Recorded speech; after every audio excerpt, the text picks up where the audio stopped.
it wasn't too long ago when the cartel wars heated up. My wife, who's the director of the Historical Museum, was looking for an employee. I don't remember what for, but that's not important. The punchline is this woman refused to come down because she thought, for the interview, because she thought she was going to get shot at when she got off the plane. And things weren't even nasty in Mexico yet.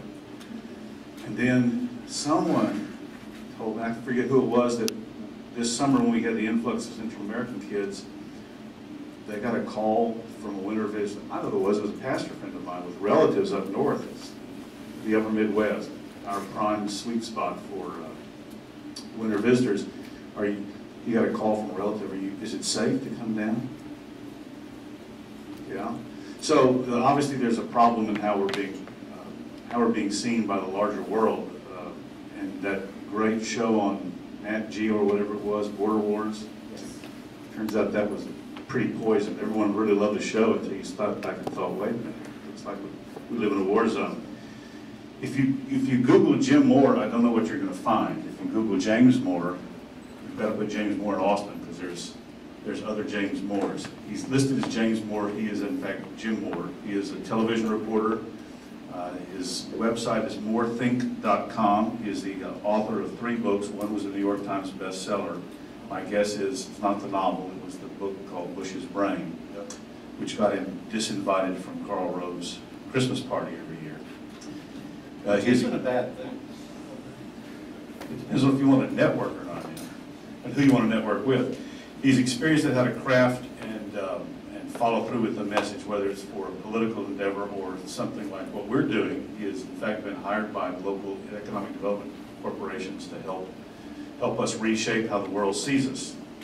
And he was a reporter for Channel 2 in Houston, but his biggest claim to fame, of course, is that he worked for, does anybody remember Charlie True? May he rest in peace. He worked for Charlie True at K Rio back in the day. Jim Moore.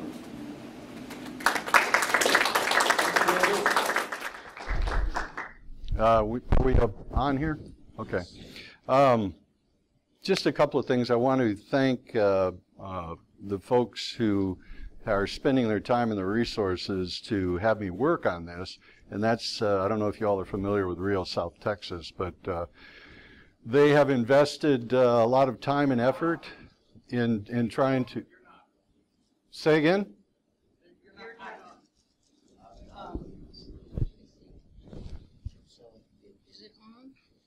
Yeah, you're on. Maybe it needs to be higher. Test. Test, test. Okay, okay.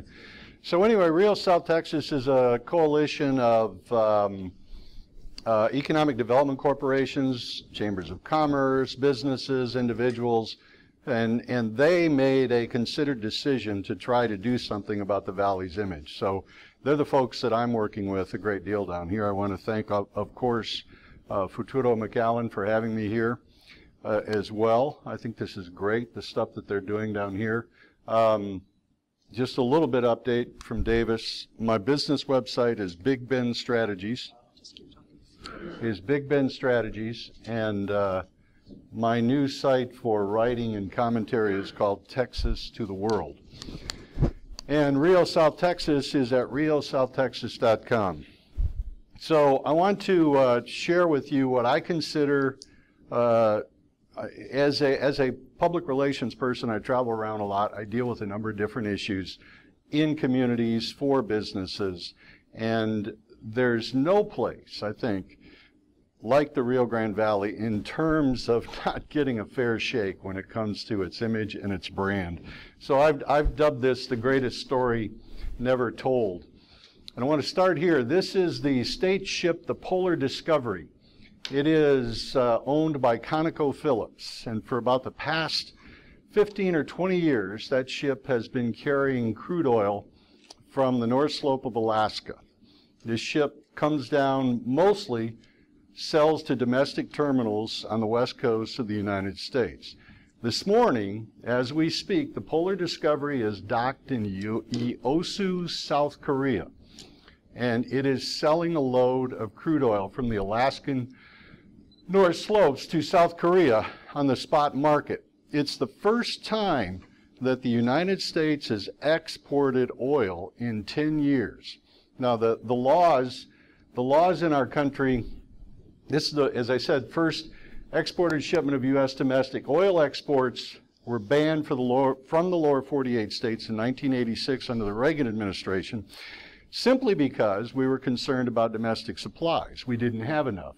So North Slope Alaskan crude in 2004 was cleared to be sold overseas, but the market, the price, the spot price in the United States was good enough that they sold it here instead of shipping it overseas.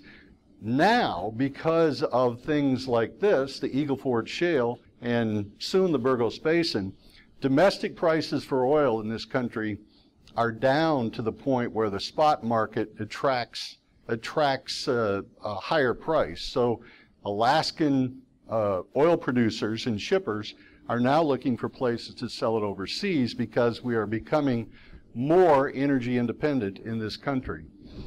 So the economic impact of the Eagle Ford, which as you all know is just north of us, in 2013, $46 billion invested in the Eagle Ford. And by 2022, you can see there will be a $90 billion impact in Texas. That's from UTSA's Institute of Economic Development. 127,000 full-time jobs, and all the analysts say it's driven the U.S. recovery from the Great Recession. The Burgos Basin, which is just across the Rio Grande, is estimated to have 8 times the energy reserves of the Eagle Ford. So what does that mean to us here in the valley? Already there is a pipeline. I don't know if it's completed or if it's still under construction, but it is going from the Eagle Ford to energy plants in Mexico and is being used to generate power. I don't know if it's hooked up yet. I know that it's crossed the river. I was up in Rio Grande City 3 or 4 weeks ago. They had completed the river crossing with a pipeline.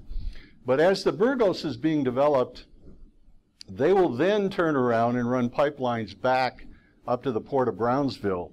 The Port of Brownsville Port Director Eduardo Camperano says that he has options on 5 gas liquefaction plants at the Navigation District.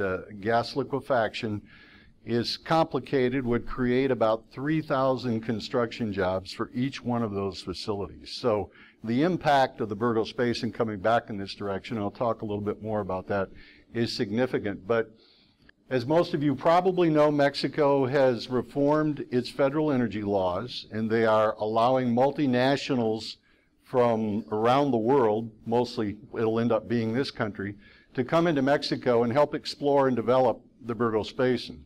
So that will have a significant impact here in the valley. The valley becomes, obviously there's security issues in Mexico, and the valley can become much like Houston and Galveston and Corpus Christi are for offshore development. I think we end up in many ways becoming a staging area, and that people will make regular trips by helicopter, by escort to the work sites. There will be secure work sites in the country until things begin to transform down there. These are some alternatives to the traditional forms of energy, obviously. There are turbine farms in the valley already. One Starr County project, which is under construction by Duke Energy, is at about $600 to $800 million in value. We also have one north of Valley International, which is in Willacy County. I think there's another one in Cameron, and they're going to be popping up all over the place. That electricity is already contracted for on a 30-year basis to Austin and San Antonio, just from the wind farms. So there will be a new 345 kilovolt line that's crossing the valley from up northwest near Edinburgh. And this will facilitate, as you can see, it's fairly close to the river through most of its runs down to Brownsville area. This will facilitate all kinds of business growth across the valley as that line is constructed. Everybody knows about this, I think. Steve had a great line in a story Steve wrote yesterday. The next time somebody uses the phrase third world, you need to say Elon Musk, because it doesn't make any sense. We're looking at 600 permanent jobs the multiplier is 3x for local economic impact from SpaceX. And Musk has said that he likes to have the rocket construction facilities near the launch pad. So the chances are that that particular industry is going to be nearby. One of Brownsville's estimates is that they're expecting 20,000 visitors for the monthly launches, which will start in about 2 years. That's a phenomenal number of people to have coming into your community once a month. Every one of those people is going to, you know, they're going to be staying with friends, they're going to stay at hotels, they're going to be at our restaurants, they're going to be at our hotels. They have a good experience, and they go away, and they are a brand ambassador for the Rio Grande Valley. They go away and they talk good stuff. That's pretty good list of stuff right there, but you know, we're going to end up with what will become one of the largest educational complexes in this country. UT-RGV has pledged, from the UT system, has been pledged $700 million over the next 10 years. And they basically write a check and say, here, go do it. That's not, there's nothing contingent there. We'll have the UT-RGV Medical School. We already have the Regional Academic Health Clinic in Harlingen, which allows students coming out of UTSA to come down and finish their medical training. We have all these other universities and community colleges.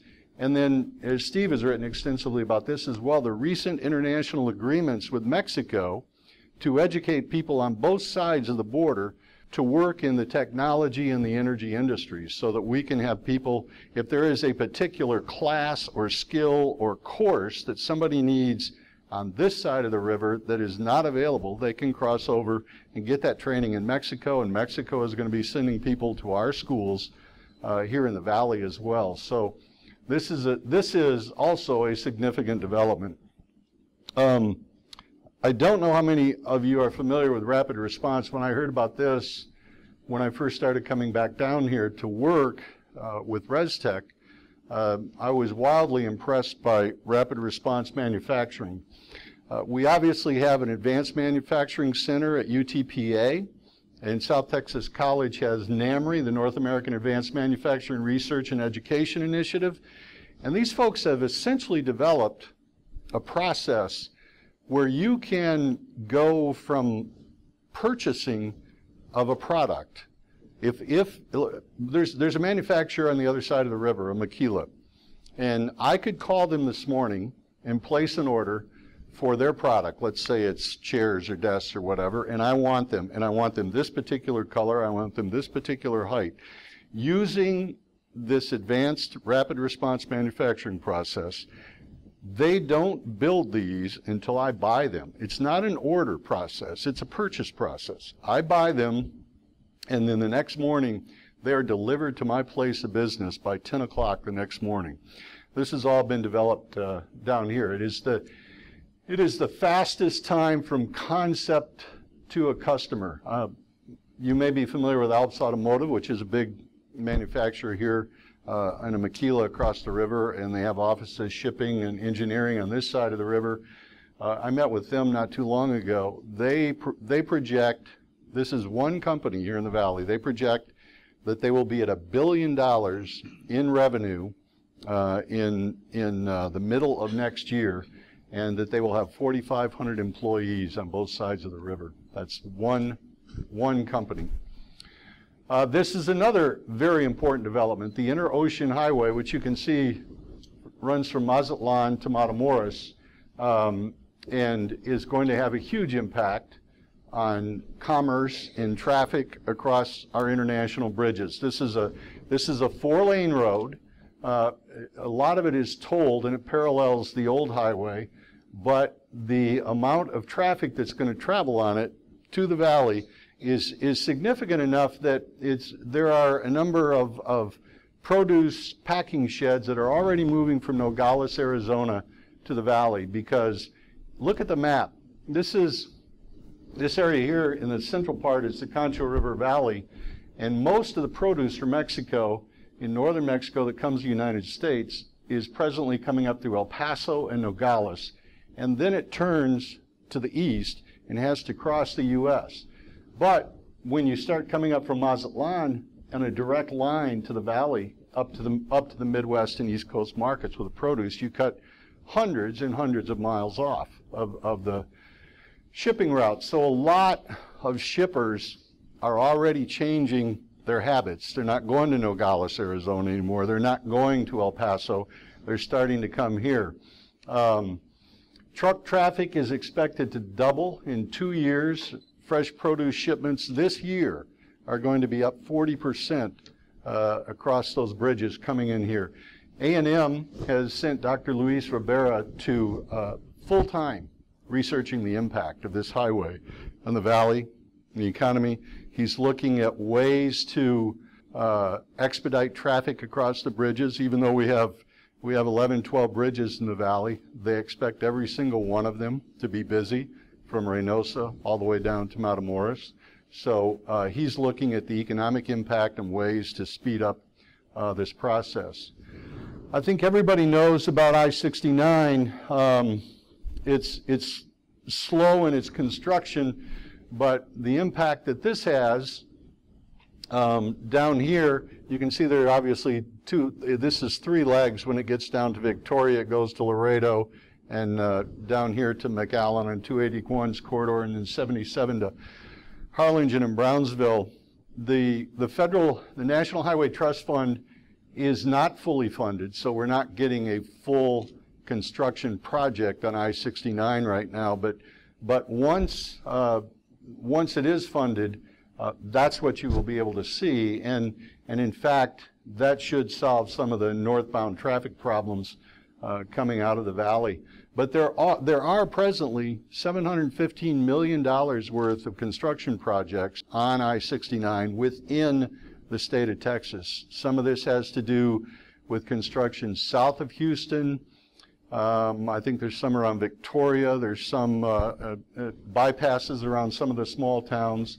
Obviously, it goes all the way up to Port Huron, Michigan, and it expedite products to market from what I think this is Keith Patridge at MEDC, his concept, but I think we're starting to see this. You all may be aware that Mexico has signed, I think it's 48 free trade agreements with countries over the past couple of years. So what we're beginning to see is a lot of manufacturers moving to Mexico because there are no longer tariffs and they're closer to the largest market in the world, which is North America. So a lot of automotive manufacturers are putting facilities in Mexico, and Keith describes this as a third coast. It's not the west coast and east coast of the U.S. anymore. The west and east coast of Mexico becomes a third coast that serves North America, which means coming into the deep water ports on the west coast of Mexico from Asia, you can bring in raw materials and finished products to Mexico without tariffs. You bring in finished products and raw materials from Europe, Africa, and into the East Coast. That comes into Mexico. It gets manufactured, the product is produced, and then it's shipped north to the U.S. We have the distinct advantage of being in the middle of the United States, in the middle of the time zone. If we resolve these developing transportation issues, it turns out to be a huge advantage. The valley, as everybody here knows who's been around for a while, has been disadvantaged by geography. We get treated very much like El Paso gets treated by the legislature. We are an afterthought because we are outside of the triangle. I'm speaking historically now. I'm not speaking contemporary. There are some great people who've done some great work to make things like RGV happen, people at the Capitol who have done great political work, and we've got so many great things happening down here, but our political influence is increasing because our economic influence is increasing. Everybody is starting to look and see the things that are happening here.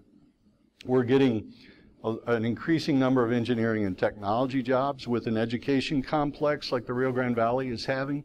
And we were talking about this at dinner last night. I think you're going to start seeing young people coming to the valley.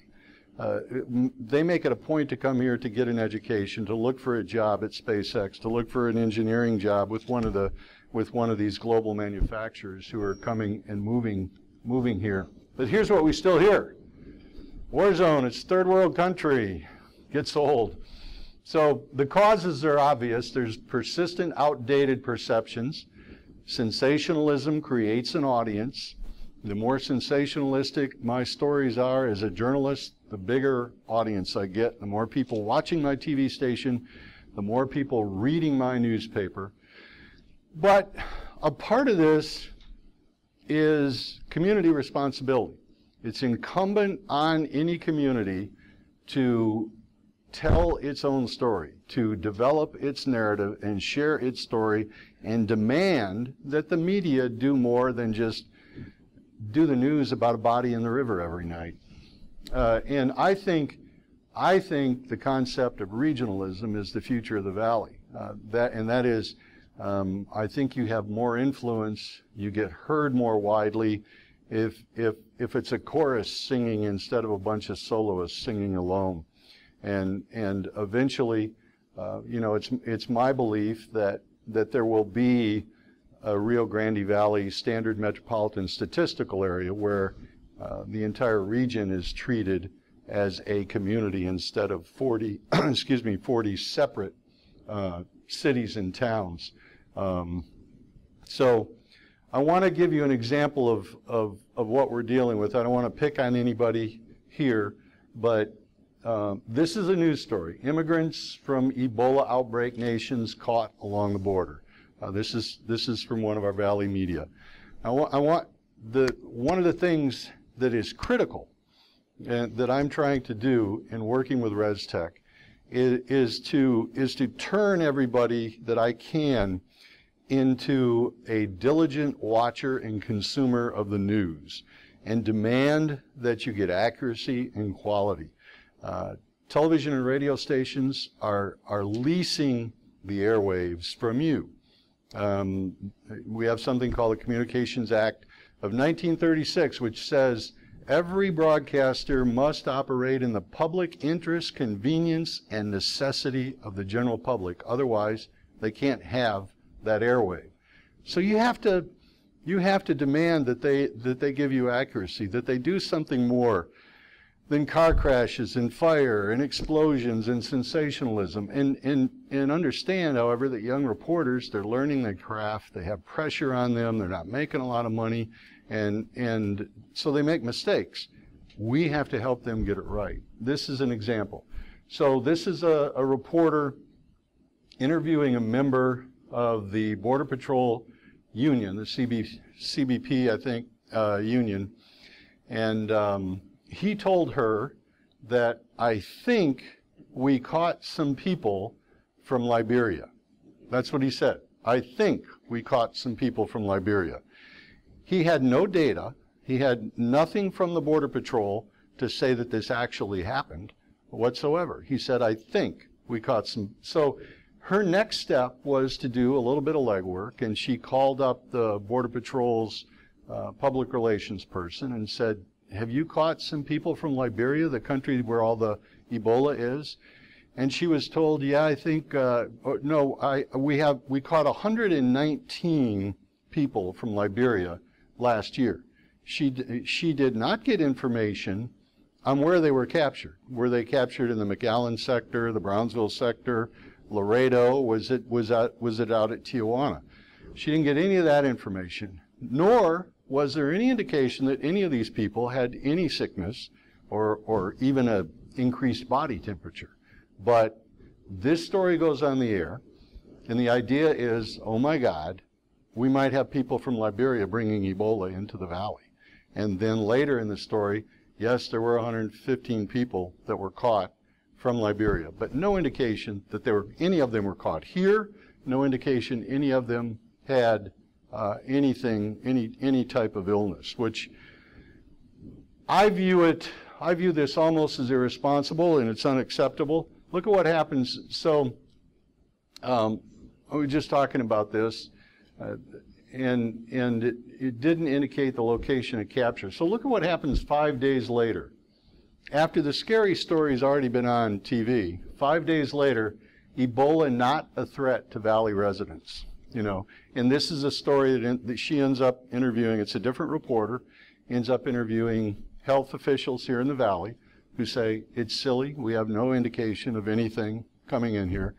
But what you have to understand also is that the networks monitor our television, they monitor our radio, they read our newspapers and our online websites, and they're looking for stories. So, and that's helpful also in a sense that Steve Elanius, for instance, I facilitated some interviews for him, and I think he was on KGBT talking about the Border Patrol or the National Guard coming down here. And Steve was on KGBT, and it was being watched on satellite by a producer at CBS News in New York, who then said, I want to interview that guy because I'm doing a story on the refugees, the kids coming in from Central America. So he comes down and he interviews Steve, and Steve is able to be on national news, giving a more positive spin in the Valley than what was previously on the news. So when you have an inaccurate story, they're seeing that stuff too, and they don't know until they do some due diligence. So they might look at that and say, well, I'm going to go down there. They probably got Ebola in the Rio Grande Valley. And the next thing you know, we have somebody on the air trying to justify a trip down here by doing a story on something that didn't really exist. I don't want to affect anybody's political sensibilities here, but this is also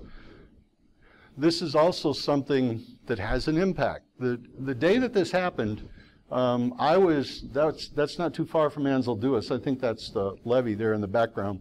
I was standing up there doing a live broadcast for MSNBC. They're interviewing me about the immigrants, the kids coming in, and I didn't have a bulletproof vest. I was mad. I told my producer in New York, where's my bulletproof vest? I didn't have a .50 caliber machine gun either. And I was as threatened as they are, which was not at all, right?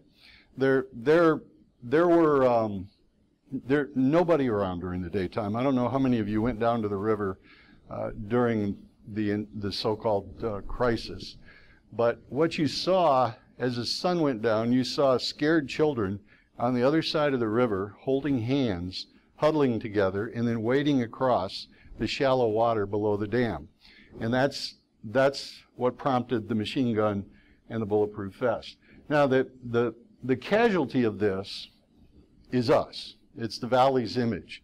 And the greater casualty here is often what you don't know. And in this particular case, Keith Patridge told me that they had and if you know Keith, you know he's a very conservative man.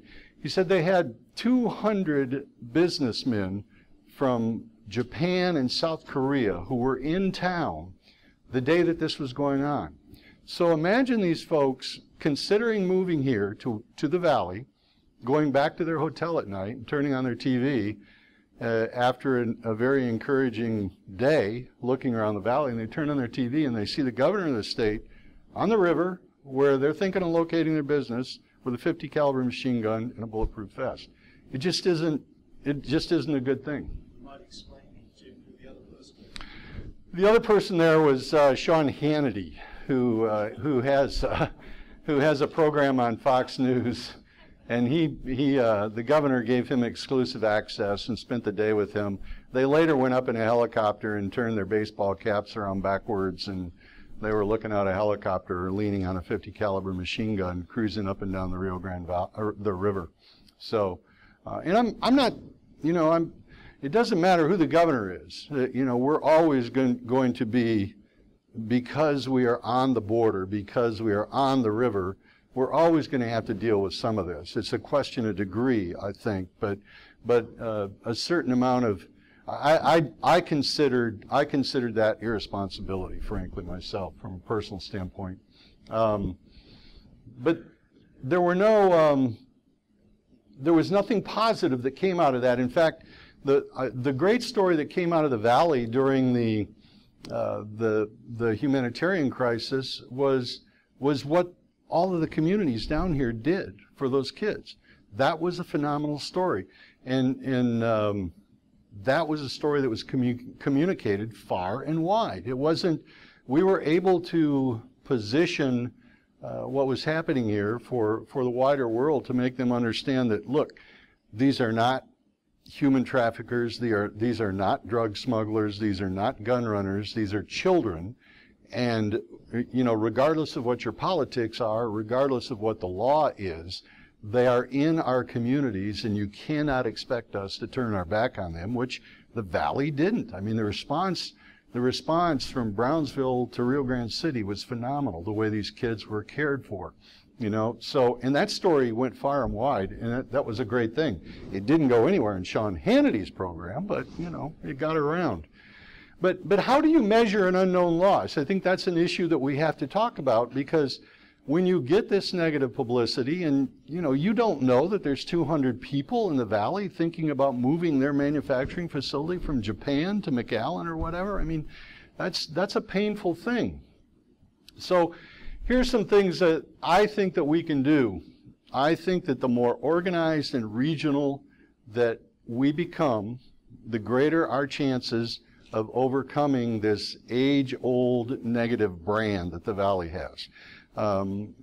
I know that there are some communities that are working alone, that are trying to do things on their own for their particular community. I think that that's commendable. I think that's something that we should continue to do, but I also believe very deeply that a coming together of the Valley in a way that we have increased political influence would be much more effective. I think we have to decide what our new narrative is as a community. And I think it's a terrific story, which is, here we are positioned. We are finally, geography has put us in the middle of two of the largest energy deposits in the world. We're sitting right in the middle of it, that are going to continue to develop over the next 30 or 40 years. That's going to have an impact on the port. It's going to have an impact on everything. We have an expanding educational complex that is going to be able to meet the needs of the people coming in here. We're sitting right in the, we're going to have a medical school. We're sitting right in the middle of two great cultures coming together. We've got great weather. I think that there's a new story that we need to more effectively tell, and we need to be more aware of it. Every one of us needs to become a brand ambassador. And, you know, this is a product of marketing and media relations. I hope to take huge advantage of the fact with my business that there isn't a full service communications firm down here yet, which I think is crazy. When I heard that, I was astounded, because there are so many opportunities to tell so many different great stories coming out of here that somebody needs to be here doing that. I think as consumers of news, we need to demand accuracy and fairness. We can't let the kind of stuff, that example I just showed you, we can't let that happen. We just can't. We have to have conversations with the managing editors of the newspapers. I know that we do that consistently here. The TV stations have to be talked to, the radio stations. All our media need to understand that we demand responsible journalism and accurate information, because it's the least that we can get. And I think we need to be opportunistic. We need to, you know, you see the economic development corporations, they tend to compete with each other. Everybody wants to get the next big business into their community. Completely understandable, but if they do, then they need to share the news with a wider world and let another town know how we made this magic happen, so that that other town might do the same thing. And then we tell that story very widely. These are some of the things we've done, that my company has done. We've created this website. It's called the Rio Grande RGV Newswire. We are creating original content, and we're curating content from around the web. There's new material up there every day. We have produced 3 videos. These are long-form videos, 5-6 minutes. One is an introduction to the Rio Grande Valley. for people who might not know anything about the Valley. Another is on rapid response manufacturing. That one is in post-production now, will be up on the site soon. And we have another one up there about energy, about the Burgos Basin and about the wind power and the new power line coming through the valley.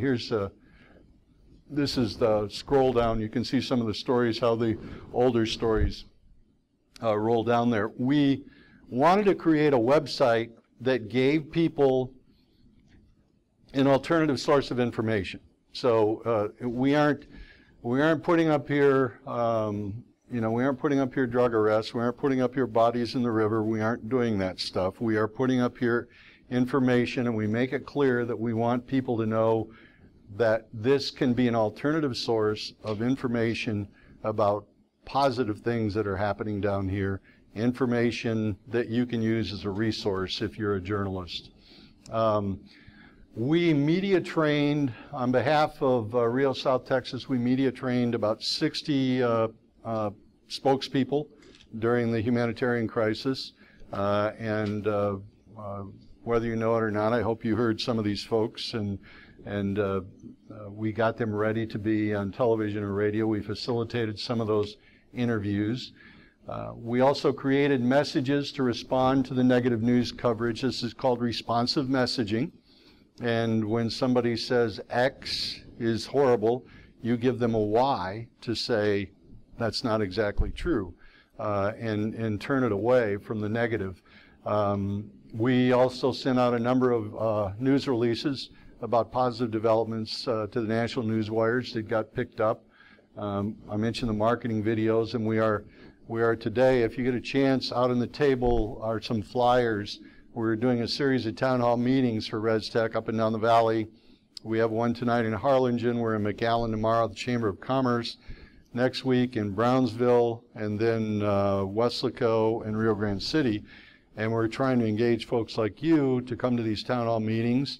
We're going to have panel discussions. I'll do a presentation. I think there will be a Q&A, and we're trying to engage the community more, get people more involved, to get them to offer their ideas that we can cultivate and use to make the community better. And is that the last slide? I had one.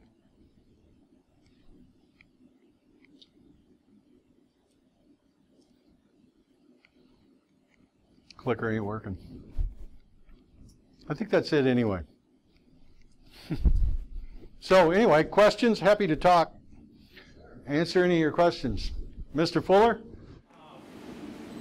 Has a question ever come to you about how the Rio Grande Valley's name was created?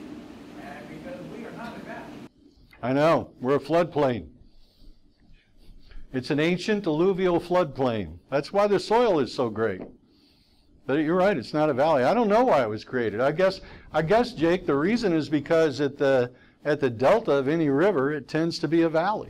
Well, the reality is back in the 1900s, the number of Chamber of Commerce people said we need to create an image called the Magic Valley because we can grow things here. Yeah. And the question that I'm posing to you as an advocate for this part of the world, a slack commercial excellent advocate for this part of the world, what should be our response?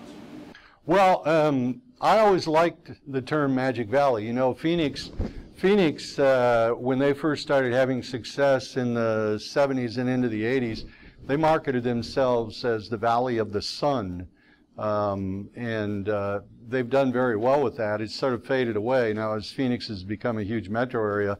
And frankly, the parallels between what's happening here in the valley now and what happened in Phoenix in the 70s and 80s is astonishing to me. I spent a lot of time in Arizona during those years as a journalist, and it was interesting how you could drive down Camelback Road in North Phoenix and you would see an orange grove, and then you would see a bank building and a business complex, and then you drive a little farther and there's another orange grove. And I mean, it's like driving Nolana. You know, it's the same thing here in the valley.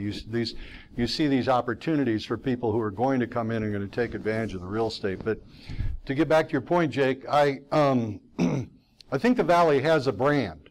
The Valley just needs to figure out what the image is that's associated with that brand. The brand is RGV. It's not the Magic Valley anymore. That's gone away, I think. I think the brand is RGV, and I think we need a brand image, a logo, an icon, and we need imagery to market that so that anybody anywhere who hears RGV knows exactly what they're hearing, and they've got associated imagery to go with it. Anybody else? That's it? Going once? Oh, yes, ma'am. The metropolitan planning organizations in the region have been talking about combining into one. I don't know if you've been talking to them at all, but this is a really important aspect of what's happening in the region, is they're responsible for planning about transportation. So, Yeah. A number of us who work in public health are very interested in multimodal transportation and having sidewalks and bicycle paths and all that kind of thing that are safe for people to use. So I think this is an important economic development step because, well, it's complex, but we have a lot of low-income people in our region. If they don't have to have 2 cars per family, they can have a lot more money to spend at the mall or wherever. And so multimodal transportation isn't just a way to enhance health, but it's also a way to improve our economic development. Transportation is everything, of course, and mass transit is considerably more important now than it ever was to avoid further sprawl. I've always been surprised, since we have that rail line that runs up and down the valley almost parallel to the river, why that hasn't been used. I mean, in Austin now today, they took a similar rail line, and I was involved earlier in managing light rail campaigns, but they took a similar freight rail line in Austin, and they refurbished and enhanced the rail bed and bought diesel locomotive engines. So now there is a pretty quick train that runs from Leander, way out in the hill country, right downtown to the convention center. It wouldn't take a lot of money to fix up these lines to accommodate a diesel electric locomotive and be running a train on a regular schedule from Brownsville all the way to Rio Grande City and back down. They're doing the same thing in Albuquerque. The Roadrunner train that runs from almost Socorro, south of Albuquerque, and all the way up to Santa Fe, having tremendous success with it.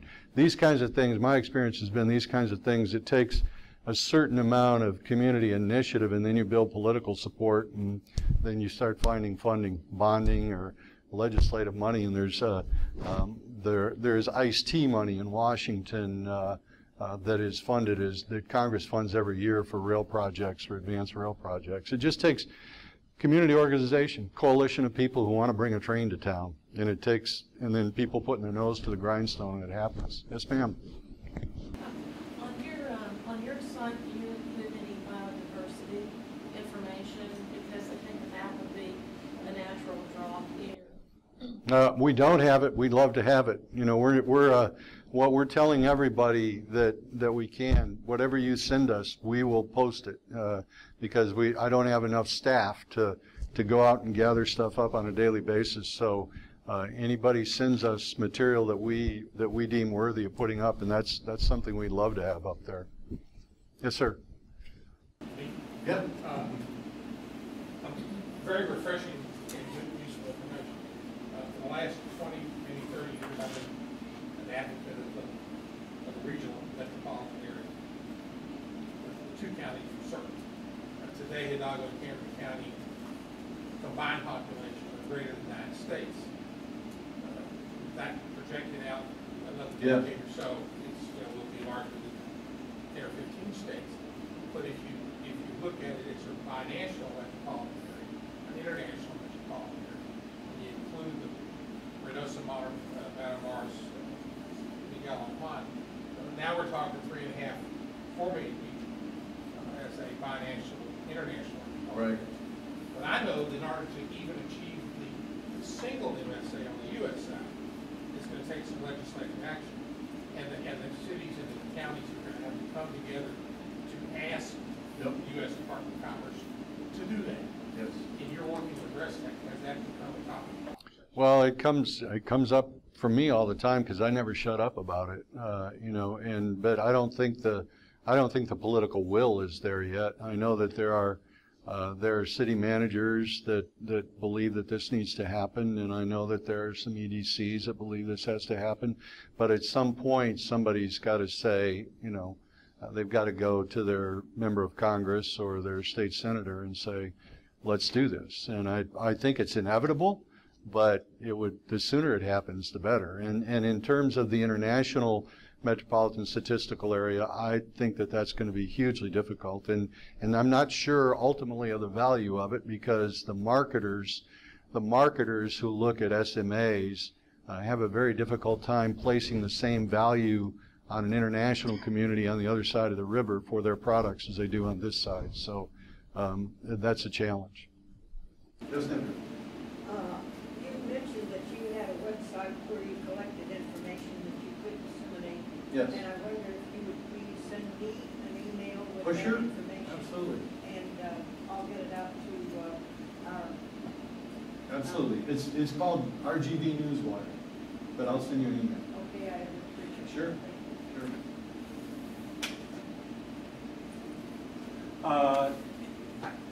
I think your starting caption is really the truth of the matter for the Valley. Although, yes, we've had some negative coverage off and on, I think the reality is it's just the fact that nobody knows we're here at all. Yeah. I mean, I can't think of another metro area of 1.3, 1.5 million people that you go around the country and say, oh, I'm from a metro area of this size, and everybody goes, oh, I know where that is. And when you travel and say, I'm from the Valley, it's just a blank stare. Oh, is that close to San Antonio? You know, is the kind of, you know, and my response is no, it's actually close to Monterey. But so it's not even the negative image, it's the total lack of it. Yeah, ResTech they did a survey before I came along. They were doing a survey. They had hired somebody to do a survey because they were trying to, and I told them I could have saved you all this money that you spent because they were trying to figure out what their image was. And I said, you don't have an image. You don't have an image. Can I have that check? You know, you don't have an image. And they didn't. I think that they did an internet survey that was, I think they got to 500 people, and they got 16 people, I believe it was, who actually knew the Valley and had an opinion on the Valley out of 500 people on an internet survey. So that's, you know, that's an indication of what we're dealing with. But the good news about that is, from a branding and marketing point of view, is that we don't have an image. We can create an image, and then we can market that image and that brand around the country and let people know what's going on here. Like there's there's a lot of concern about the loss of the winter Texans, you know, that dropped off. Well, we lose like 50,000 of them.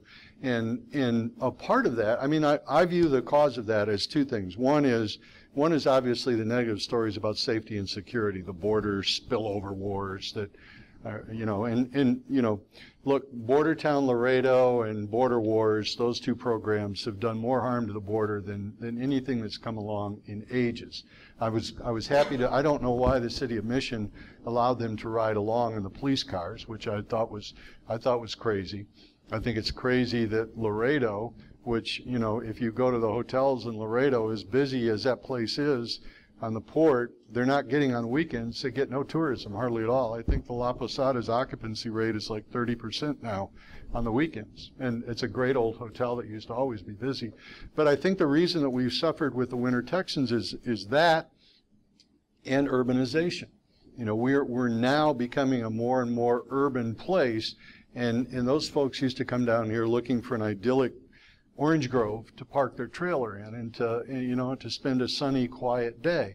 That still exists, but it's not the way it was in the mid-70s and 80s down here. So we need to communicate that as part of these changes, you can still get that, but you can also get an urban and a metropolitan experience along with that. You know, if you're going to go to Florida, you're going to be jammed in a community a part-time community right up like this next to people. There's going to be traffic nearby. It's going to be crowded. It's going to be noisy, and you're going to be dealing with traffic when you pull out of there. It's not. It still isn't that way here, and there are places where they could go and get the experience that they got previously. So those are people. That's an example of people we need to communicate with. Yes, ma'am. We have a regional ecotourism project in the Rio Grande Valley called the World Birding Center.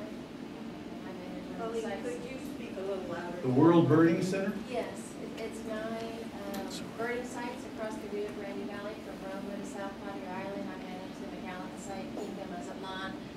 It's a great ecotourism effort and a protection of land and restoration of our unique beauty in the Rio Grande Valley and the flora and fauna. If we were to produce a spot for your website, would that be something you'd be interested in? Absolutely. And what is the length of the spot? You can whatever you think effectively tells a story, we'll put it up there. So we're producing, the ones we're producing for ResTech right now are longer and more informational, but we're going to create, I hope that they will find the resources, or somebody does, so I can create something that is more of a marketing piece for the Winter Texans and deal with that immediately. But so we're going to do everything from the traditional 30-second commercial all the way up to, you know, a little mini documentary of 6-7 minutes. Great, thank you. So, yes, sir. I coined a phrase about 20 years ago. I said, I don't think any good news ever got past the Falfurrias checkpoint. I think that's kind of comes to play here. It's true. I'm originally from Iowa, so I understand the Winter Texan about as well as anybody. And one of the conversations I've had recently with a lot of the people in the valley. Roger, could you speak up a little too? Because Yeah. it's hard to hear behind you. No, that's fine. Well, Davis will get it. Davis is talking. No, Davis is back. Never give a radio guy the microphone. Yeah. We're a guy that does one man job. No, anyway, I've talked to a lot of the people in the valley about Winter Texans, and I think one of the issues that comes up with me is that the valley needs to keep up with the aging of, you know, who's going to be retiring. I'll be 65, so my age group is the next kind of wave. And the way I look at it when I tour a lot of the valley, it's set up for people that were my parents and my grandparents in some ways. I really don't want a polka. It's not an important factor in my life. Or square dance, even though I love people who do, and that's just fine. I want a softball field in the back. I want a tennis court. I want, you know, a gymnasium. I want a basketball court. I want all of these things. And if you look around the valley, there may be some places that have that, but there's probably more that don't. They have, I noticed that at Town Lake, the city just took out their horseshoe pits that they put in probably 2 years ago. I don't know what they're going to put there, but maybe, hopefully, it's volleyball, sand volleyball or something. I think that that industry can, you know, revive itself, but there's going to have to be some money spent from those guys to make that happen. I do some DJ work at weddings and things, and as I told him, I said, Merle Haggard's fine, but I'm not going to retire in a place that's all I'm going to get. If the Rolling Stones don't play most of the time, then I'm not there. You know, and I think that just those are, you know, just an idea of what the next generation that's retiring in the valley is going to be looking for. And you got to, you know, we got to start now, because that once they decide that the valley's not the place to go, that's where the grandparents went. They're going somewhere else, and it'll be tough to get them back. Yeah, you can do the greatest marketing plan in the world, but if you don't have a product to market that anybody's interested in, it's not going to matter. And you're right. I mean, you drive by some of these parks, and you know, there's a putt-putt golf course, and there's a place to ride around in a golf cart, and and that kind of thing. But there isn't for the boomers who have most of them have tried to stay healthy to have an active retirement are going to want to do different things. So it's a great point. It would be a great thing. Yes, sir. Thank you. Representation. Regarding the marketing plan and all the things we're talking about, imagery and how we can do positive spin on things, I have one question and a follow-up question with it. Well, the first question is, who's the target audience of this imagery?